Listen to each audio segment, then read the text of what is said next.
ये कब समझ में आना चाहिए कि आप हेल्थ इंश्योरेंस ले लो?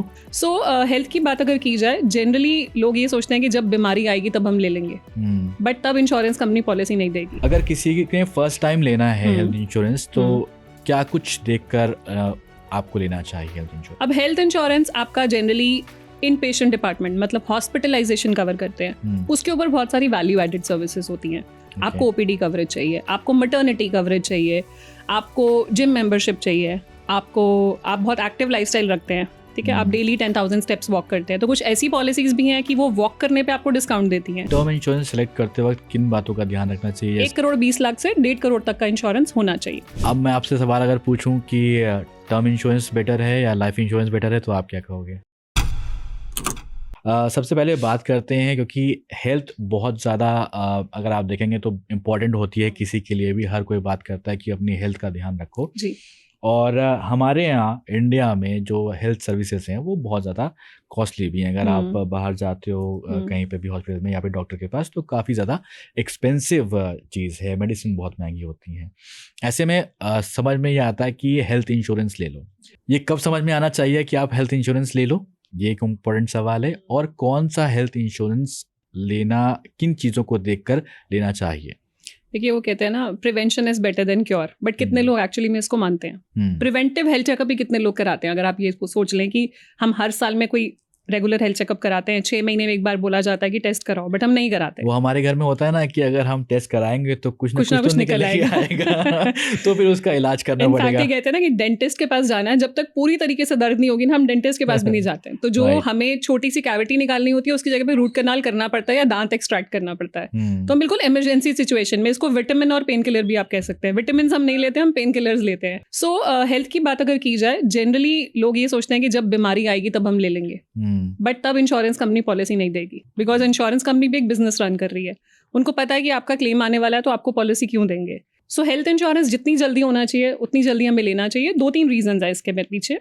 पहला तो जो आजकल का लाइफस्टाइल है, दैट इज सेडेंटरी लाइफस्टाइल, ठीक है ना। हम बैठ के काम करते हैं, हम सिस्टम पे होते हैं, हमारी एक्टिविटी कम है, वर्कआउट कम है, तो उसको माइंड में रखते हुए बीमारियां भी जल्दी आने वाली है। राइट। तो हमें नहीं पता किस एज पे आएंगी, तो जितनी जल्दी अगर आप बिल्कुल हेल्दी हैं तो आज सही वक्त है हेल्थ इंश्योरेंस लेने का। मैं एक डॉक्टर से बात कर रहा था, उन्होंने यही बोला कि setting is a new smoking. बिल्कुल। तो आप जो बोल रहे हो वही 10-10 12-12 घंटे हम लोग डेस्क पे हैं इजीली, ठीक है ना। सो वो ध्यान में रखते हुए बहुत सारी इलनेसेस आ सकती हैं, तो हेल्थ इंश्योरेंस इसलिए जल्दी लेना ज़रूरी है। और दूसरा, हमारे यहाँ पे हेल्थ इंश्योरेंस में कुछ वेटिंग पीरियड्स होते हैं। ऐसा नहीं है कि आज मैंने पॉलिसी ली कल मैं यूज़ कर सकती हूँ। There is cooling off period, 2 साल 3 साल के कूलिंग ऑफ पीरियड है, उसके बाद ही मैं एक्चुअली में पॉलिसी यूज़ कर सकती हूँ। तो जितना जल्दी लूँगी उतना मेरे लिए बेटर है कि फ्यूचर को मैं सिक्योर कर रही हूँ। राइट। तो इसमें हेल्थ इंश्योरेंस के अब तो बहुत सारे कंपनीज यहाँ पर आपको ऑफर करते हैं, अलग अलग चीज़ें ऑफर करते हैं। तो अगर किसी के फर्स्ट टाइम लेना है हेल्थ इंश्योरेंस, तो क्या कुछ देखकर आपको लेना चाहिए हेल्थ इंश्योरेंस? सो सबसे पहले तो अपनी ज़रूरत देखनी चाहिए, क्योंकि ज़रूरी नहीं होता कि जो आपके फ्रेंड ने पॉलिसी ली है वो आपके लिए सूटेबल है। One size doesn't fit all. उनकी ज़रूरत हो सकती है कुछ और हो, आपकी ज़रूरत कुछ और है। अब हेल्थ इंश्योरेंस आपका जनरली इन पेशेंट डिपार्टमेंट मतलब हॉस्पिटलाइजेशन कवर करते हैं। उसके ऊपर बहुत सारी वैल्यू एडेड सर्विसेज होती हैं।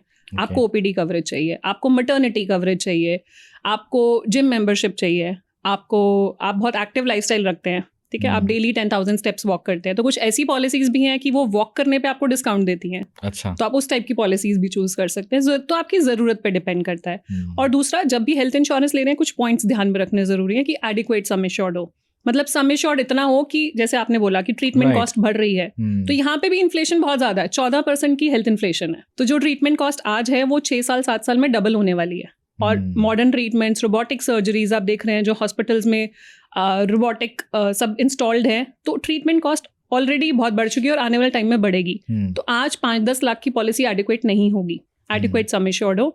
तीसरी चीज़, जब आप पॉलिसी लेने जा रहे हैं तो उसके एक्सक्लूजन्स के बारे में ज़रूर पढ़िए, क्योंकि हम इंक्लूजन्स तो देख लेते हैं क्या क्या कवर्ड है, बट ये देखना भी ज़रूरी है क्या क्या नहीं कवर्ड, बिकॉज हमारे यहाँ पे पॉलिसीज़ इंडिया में बहुत डिफरेंट तरीके से काम करती हैं।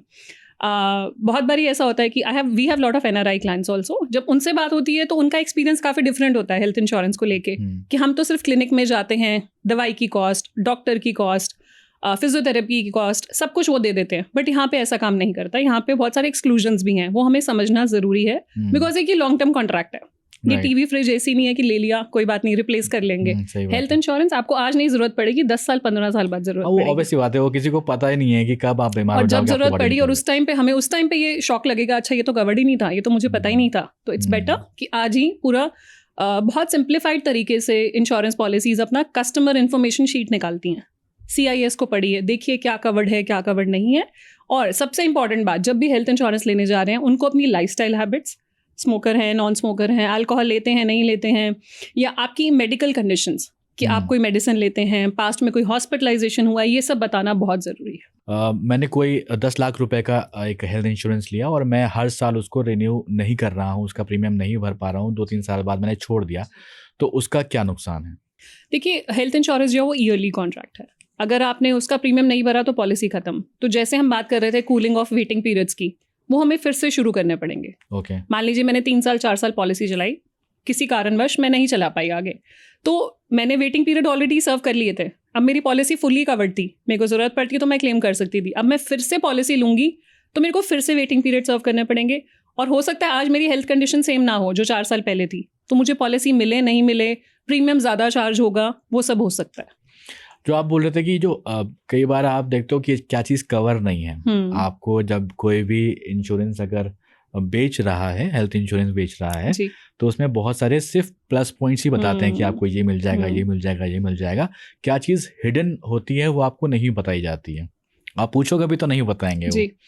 तो आपको क्या ध्यान रखना चाहिए कि ये तो चीज़ आपके हेल्थ इंश्योरेंस में होना ही चाहिए? अगर आप हमारा यूट्यूब चैनल देखेंगे, वहाँ पे हम एक्सक्लूजन्स की ज़्यादा बात करते हैं दैन इंक्लूजन्स। और आजकल के पॉलिसी होल्डर्स बहुत अवेयर हैं, दे वांट टू नो कि क्या कवर्ड नहीं है। और हम भी इंसिस्ट करते हैं आप policy wording, customer information sheet check कीजिए। तो एक्सक्लूजन्स में वही तभी सिंप्लीफाइड फॉर्म में IRDA लेकर आया ना, कि जो आप 60 पेज की आप पॉलिसी वर्डिंग नहीं पढ़ोगे, आपको 7-8 पेज की कस्टमर इन्फॉर्मेशन शीट दे दी सिंप्लीफाइड फॉर्म में कि ये चीज़ है तो इसका आपके लिए क्या मतलब है, अगर ये लैंग्वेज है तो इसका आपके लिए क्या मतलब है। तो वहाँ से आपको पता लग रहा है कि क्या क्या चीज़ें एक्सक्लूडेड है, तो वो देखना ज़रूरी है। अच्छा, जो अभी आप बात कर रहे थे कि आपके बहुत सारे NRI क्लाइंट्स हैं, तो वहाँ के हेल्थ इंश्योरेंस सर्विसेज में और यहाँ के इंडिया के हेल्थ इंश्योरेंस सर्विसेज में क्या डिफरेंस लगता है? बहुत डिफरेंस है। वहाँ पे आपको एंड टू एंड सब कुछ मिलता है, मतलब आपको सोचने की ज़रूरत नहीं है कल को आपको खांसी जुकाम भी हुआ तो भी जो उसका खर्चा है, बिकॉज आप समझते हैं वहाँ पे doctor consultation cost is very high, right. You know, doctor को कंसल्ट करने के लिए कितने डॉलर्स लग जाते हैं। तो अगर आप वही चीज़ अगर देखें, उसके साथ मेडिसिन भी है, उसके साथ डेंटल ट्रीटमेंट है, उसके साथ आपका anything and everything related to your health is covered by insurance policy, तो उसका प्रीमियम भी बहुत ज़्यादा है। अगर आप प्रीमियम कंपेयर करेंगे यहाँ पर और वहाँ पर, बहुत डिफरेंस है। तो तभी पॉलिसीज़ डिफरेंट तरीके से काम करती हैं। यहाँ पे भी बहुत सारी पॉलिसीज़ इम्प्रोवाइज हो रही हैं, बहुत सारी चीज़ें ऐड हो रही हैं जो पहले नहीं थी, और आने वाले टाइम में जैसे IRDA कहते हैं जो इंश्योरेंस रेगुलेटर है हमारे, इंश्योरेंस फॉर ऑल बाय 2047 हम कोशिश कर रहे हैं कि 2047 तक हर घर में इंश्योरेंस जाए। तो उस चीज़ को देखते हुए भी कुछ ऐसे प्रोडक्ट्स लेकर आ रहे हैं जो हर सेगमेंट को कैटर करेंगे। जो चाहते हैं मेरे को फुली कवर्ड पॉलिसी चाहिए, उनको फुली कवर्ड देंगे। जो चाहते हैं हमको बेसिक हेल्थ इंश्योरेंस कवरेज चाहिए, प्रोटेक्शन चाहिए, वो भी देंगे। तो सब तरह के प्रोडक्ट्स अवेलेबल होने वाले हैं। ओके, तो एक चीज़ और आती है कि हमेशा जब भी बात होती है हेल्थ इंश्योरेंस की, तो लोग बोलते हैं कि हॉस्पिटलाइजेशन के लिए ही ये यूज़ होता है और आप 24 आवर्स अगर हॉस्पिटल में रहेंगे तभी आप इसको यूज़ कर सकते हैं। क्या ये सच है? देखिए, हॉस्पिटलाइजेशन तो कवर होता ही है, बट इसके साथ और भी बहुत सारी चीज़ें हैं। 24 आवर्स एडमिट होना ज़रूरी नहीं है। कुछ डे केयर प्रोसीजर्स होते हैं जो 2 घंटे 4 घंटे 6 घंटे में हो जाते हैं, जैसे कैटरैक्ट। कैटरैक्ट के लिए आपको 24 घंटे रुकने की ज़रूरत नहीं है, because of advancement of science and technology. जो पहले 1 दिन रुकना पड़ता था वो अब 2 घंटे का प्रोसीजर है। कीमोथेरेपी हो गया, डायलिसिस हो गया, इन सब के लिए आपको सिर्फ जाना है और 2 घंटे में घर आना है। तो वो डे केयर प्रोसीजर्स हैं, वो भी आपकी सारी पॉलिसीज़ में कवर्ड है। इसके अलावा OPD अगर आप लेना चाहें, कुछ पॉलिसीज़ में इनबिल्ट होता है, कुछ में आप एड ऑन डाल सकते हैं। आपको OPD की ज़रूरत है, आप OPD लीजिए। प्रिवेंटिव हेल्थ चेकअप अपनी पॉलिसीज़ में आप यूज़ कर सकते हैं। बहुत सारे लोग नहीं यूज़ करते। बहुत सारी पॉलिसीज़ में कॉम्प्लीमेंट्री होता है प्रिवेंटिव हेल्थ चेकअप। साल में एक बारी फ्री है, आप हेल्थ चेकअप कराओ। उसमें क्या है, इंश्योरेंस कंपनी का भी फ़ायदा है। अगर आपने हेल्थ चेकअप करा लिया और कुछ डिविएशन निकला तो आप अपनी हेल्थ का ध्यान रख लोगे, उनका भी क्लेम आने का चांस कम है, तो उनके भी लॉसेस कम होंगे। तो it's a win win situation. तो ये कुछ फीचर्स हैं जो एड ऑन्स हैं जो हम IPD के साथ, जो आपने बोला इन पेशेंट डिपार्टमेंट के साथ यूज़ कर सकते हैं। अच्छा, अब जो आपने बातें बताई कि हमें ये सब चीज़ें, ये पॉइंट्स 1 2 3 4 पॉइंट्स देकर हेल्थ इंश्योरेंस लेना चाहिए, जिसने ऑलरेडी ले लिया है हेल्थ इंश्योरेंस और उसने देखा नहीं है, अब वो क्या करे, कैसे चेक करे कि उसके पॉलिसी में क्या कुछ कवर है, क्या कुछ नहीं कवर है? तो सबसे अच्छी बात है कि इंश्योरेंस आपका ईयरली कॉन्ट्रैक्ट है, रिन्यूअल आएगा पॉलिसी का, तो रिन्यूअल पे रिव्यू करना बहुत ज़रूरी है। मतलब रिन्यूअल की भी एक चेकलिस्ट होती है कि जब आप पॉलिसी रिन्यू करने जा रहे हैं, आप चेक कीजिए, हो सकता है आपने 5 लाख की पॉलिसी ली हो सकता है आपकी पॉलिसी में रूम रेंट कैपिंग हो। मैं इसलिए बोल रही हूँ क्योंकि बहुत सारी पॉलिसीज़ में होती है। अब क्या होता है, जब आप हॉस्पिटल गए, अब आपको तो नहीं पता आपकी पॉलिसी में रूम रेंट कैपिंग है, वहाँ गए, पता लगा सिर्फ 5,000 का कमरा मिलेगा और वहाँ पे रूम ही 15,000 से स्टार्ट होता है, तो आप क्या करें? तो डिफरेंस आपको अपनी पॉकेट से देना पड़ेगा। Not just room difference, doctor की फीस, सर्जरी कॉस्ट, सब कुछ बढ़ जाएगा। तो अल्टीमेटली 5 का 5 आपको नहीं मिला, ऊपर से 2-3 लाख अपने ही लग गए। तो आपको ये रिव्यू करना है कि आपका सम एश्योर्ड सही है कि नहीं है तो बढ़ाइए। रूम रेंट कैपिंग तो नहीं है, सब लिमिट्स तो नहीं है, किसी भी तरह की सब लिमिट तो नहीं है कि इसका इतना ही मिलेगा, ये सर्जरी हुई तो इतना % मिलेगा, ये सर्जरी हुई तो इतना मिलेगा, ये सब चीज़ें ना हो। और सबसे इंपॉर्टेंट, जैसे कोविड में हमारे सामने आया, बहुत बारी न्यूज़ में भी था कि पूरे क्लेम नहीं मिले, 100% क्लेम्स नहीं मिले लोगों को, क्योंकि उसमें बहुत सारी पीपी किट्स, मास्क, ग्लव्स, ये सब खर्चा जिसको कंज्यूमेबल्स बोलते हैं, ये बहुत सारी पॉलिसीज में पहले एडेड नहीं थे। तो अगर आपकी पॉलिसी में एडेड नहीं है तो रिन्यूअल के टाइम पे चेक कीजिए और आप एड ऑन डाल सकते हैं जिससे कि ये कवर हो जाएगा। तो रिन्यूअल पे भी अपनी पॉलिसी रिव्यू करना बहुत इंपॉर्टेंट है। तो कुलीन, टर्म इंश्योरेंस की बात कर लेते हैं। तो टर्म इंश्योरेंस और आप देखें तो लाइफ इंश्योरेंस की बात होती है, तो टर्म इंश्योरेंस एक्चुअली क्या होता है? So term insurance is a type of life insurance. मतलब आप जीवन बीमा, अपनी जीवन का बीमा करा रहे हो। इसको और सिंपल समझने के लिए आप कार इंश्योरेंस से कंपेयर करेंगे। कार इंश्योरेंस में क्या होता है, आप प्रीमियम पे करते हैं और प्रीमियम इसलिए पे करते हैं कि आपको कार की इंश्योरेंस चाहिए। जब तक आप नई गाड़ी का इंश्योरेंस नहीं कराएंगे, आपको शोरूम गाड़ी बाहर नहीं लेके जाना देता, ठीक है ना। और हम इंश्योरेंस इसलिए भी कराते हैं कि कल को गाड़ी को लग गई तो ओन डैमेज इंश्योरेंस, कल को उसका खर्चा कौन उठाएगा, इतनी महंगी गाड़ी है। तो सिमिलरली हमारी टर्म इंश्योरेंस भी वही कॉन्सेप्ट है, हम अपनी लाइफ को कवर कर रहे हैं और अगर आपका क्लेम नहीं आता कार इंश्योरेंस में तो आपका प्रीमियम वापस नहीं देते वो। आपने कुछ प्रीमियम भरा, 1 साल में मान लीजिए कोई क्लेम नहीं आया तो आपका प्रीमियम रिटर्न नहीं करते। सिमिलरली टर्म इंश्योरेंस में भी प्योर लाइफ इंश्योरेंस है। अगर आपने एक टर्म के लिए पॉलिसी ली है, मान लीजिए 10 साल 20 साल के लिए पॉलिसी ली है, उस दौरान मिस हैपनिंग हो गई, डेथ हो गई, तो बेनिफिशियरी को पैसा मिल जाएगा, नहीं हुई तो पैसा जो आपने भरा है वो खत्म, जीरो। तो आपको कोई रिटर्न नहीं मिल रहा आपके पैसे पे। It's just that you are buying your peace of mind. आप अपनी फैमिली को प्रोटेक्ट कर रहे हैं। अगर आपके फाइनेंशियल डिपेंडेंट्स हैं या कोई लोन लाइबिलिटी रिस्पॉन्सिबिलिटी है तो टर्म इंश्योरेंस होना इंपॉर्टेंट है। टर्म इंश्योरेंस सेलेक्ट करते वक्त किन बातों का ध्यान रखना चाहिए? जैसे फॉर एग्जांपल अगर किसी की सैलरी 50,000 रुपये है तो उसको किस हिसाब से टर्म इंश्योरेंस प्लान करना चाहिए? हाँ, सो बेसिकली इनकम, इसमें 2 तरह की एलिजिबिलिटी होती है, एक तो फाइनेंशियल एलिजिबिलिटी, एक मेडिकल एलिजिबिलिटी। फाइनेंशियल एलिजिबिलिटी क्योंकि आपकी इनकम से लिंक्ड है, बेसिकली इनकम रिप्लेसमेंट है टर्म इंश्योरेंस। अगर 50,000 किसी की इनकम है और 6 लाख रुपए साल की इनकम है तो लगभग 20 गुना इंश्योरेंस होना चाहिए। बहुत सारे तरीके होते हैं, कैलकुलेटर्स होते हैं टर्म इंश्योरेंस निकालने के लिए, but on an average 20 to 25 times आपका टर्म इंश्योरेंस कवर होना चाहिए। 1 करोड़ 20 लाख से 1.5 करोड़ तक का इंश्योरेंस होना चाहिए। और इसको और देखने का तरीका ये है, मान लीजिए आपकी कोई लोन है, आपने होम लोन लिया है या कोई पर्सनल लोन लिया है, वो भी इसमें ऐड होना चाहिए। 1 करोड़ 20 लाख तो आपकी इनकम के हिसाब से निकला, मान लीजिए 50 लाख का आपका लोन भी है तो 1 करोड़ 70 लाख रुपए लगभग आपका टर्म इंश्योरेंस होना चाहिए, सो दैट वो सारे एक्सपेंसेस कवर हो पाए जो आपने आगे पूरे करने थे और आपकी गैर मौजूदगी में टर्म इंश्योरेंस उसको पूरा करेगा एक तरह से। अच्छा, इसमें एक चीज़ और ये भी होती है कि जब आप टर्म इंश्योरेंस लेते हो तो जैसा कि आपने बोला कि ये पैसा एक तरह से चला गया, जब आपको ज़रूरत नहीं पड़ी, और होपफुली अगर कोई ले भी रहा है, खुदा ना करे कि इसको ज़रूरत पड़े भी लेने की किसी को, बट इसमें ऐसा भी आता है कि आजकल आप पैसा एक सर्टेन टाइम पर जाकर वापस ले सकते हो जी। वो ऐसे क्लॉजेस भी होते हैं। सो बेसिकली उसको term insurance with return of premium कहा जाता है कि आपका प्रीमियम वापस आ गया। ये प्रोडक्ट इसीलिए बना गया क्योंकि लोगों ने ये सवाल पूछा कि ये तो मेरी फैमिली के लिए है ना, मेरे लिए क्या है, मुझे क्या मिल रहा है। क्योंकि हम ट्रेडिशनली जो लाइफ इंश्योरेंस पॉलिसीज लेते आए ना, हम एंडोमेंट प्लान्स लेते आए हैं, मतलब जिसमें हमने कुछ पैसा जमा करा, कुछ साल बाद हमें मैच्योरिटी मिल गई और हम खुश, ठीक है। लेकिन उसमें प्रोटेक्शन कम होता था। अगर एग्जाम्पल लें तो 10 लाख की पॉलिसी के लिए लगभग 50,000 रुपए प्रीमियम होता था, लेकिन 50,000 में मैं 3 करोड़ का टर्म इंश्योरेंस ले सकती हूँ। तो विच इज बेटर, फैमिली के पॉइंट ऑफ व्यू से 10 लाख बेटर है या 3 करोड़ बेटर है? तो मेरी लाइफ की वैल्यू 10 लाख है या 3 करोड़ है, वो मुझे डिसाइड करना है। तो हमें वो एंडोमेंट की हैबिट थी कि कुछ मैच्योरिटी मिलनी चाहिए, तो इंश्योरेंस कंपनीज ले आई कि आप मैच्योरिटी भी लो।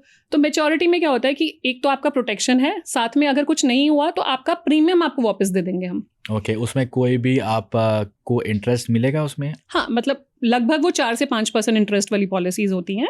ओके सो बेसिकली दे आपका प्रीमियम ही वापस दे रहे हैं। तो 2 कॉम्बिनेशन बन जाता है, वो एक टर्म इंश्योरेंस ले लिया, साथ में एक एंडोमेंट प्रोडक्ट डाल दिया, जिससे कि जो आपने दिया वो आपको वापस मिल गया। ओके तो एसेंशियली आपका पैसा ही आपके घर आ रहा है। इससे बेटर होता है कि आप टर्म इंश्योरेंस और इन्वेस्टमेंट्स कर ले, म्यूचुअल फंड में इन्वेस्ट कर ले, कि टर्म इंश्योरेंस अलग ले ली, जो पैसा आप रिटर्न ऑफ प्रीमियम के लिए इन्वेस्ट करने वाले थे वो म्यूचुअल फंड में डालेंगे तो कहीं गुना ज़्यादा आपको पैसा वापस मिल जाएगा। ओके ठीक है।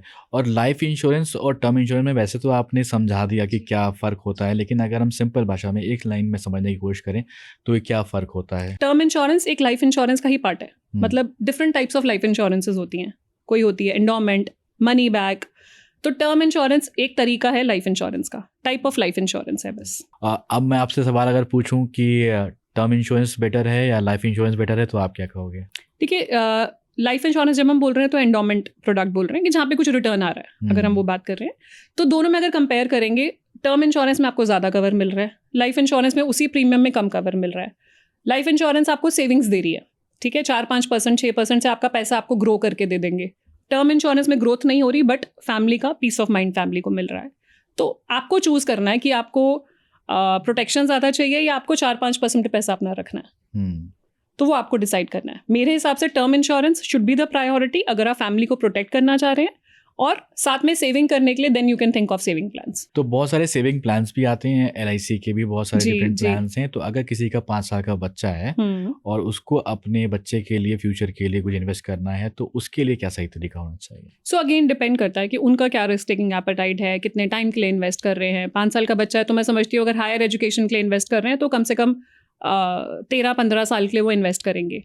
तो कीपिंग दैट इन माइंड, दोनों तरह के प्रोडक्ट्स हैं, ठीक है ना। वो भी है जो आपको 6% रिटर्न दे रहा है प्रोडक्ट, वो भी है म्यूचुअल फंड जहाँ पे आपको 10 से 12% रिटर्न मिल रहा है। तो बेसिकली आप कॉम्बिनेशन ले सकते हैं, बिकॉज हम कहते हैं ना, do not put all your eggs in one basket. तो आपको पीस ऑफ माइंड भी इंपॉर्टेंट है कि कुछ गारंटी भी चाहिए कि हाँ भाई गारंटेड रिटर्न मिला, साथ में हायर रिटर्न भी चाहिए जो इन्फ्लेशन को बीट करे। तो उन दोनों का कॉम्बिनेशन एक अच्छा काम करता है। ठीक है Gurleen, thank you so much for your time. और यहाँ पर बहुत सारी ज्ञान की बातें करी हैं हमने। और कमेंट में अगर आपके कोई सवाल हैं तो आप ज़रूर पूछिएगा, और गुरलीन से मैं रिक्वेस्ट करूंगा कि उनके जवाब आप ज़रूर दीजिएगा। जी बिल्कुल। और स्विच को एक बार फिर वक्त देने के लिए बहुत बहुत शुक्रिया। Thank you.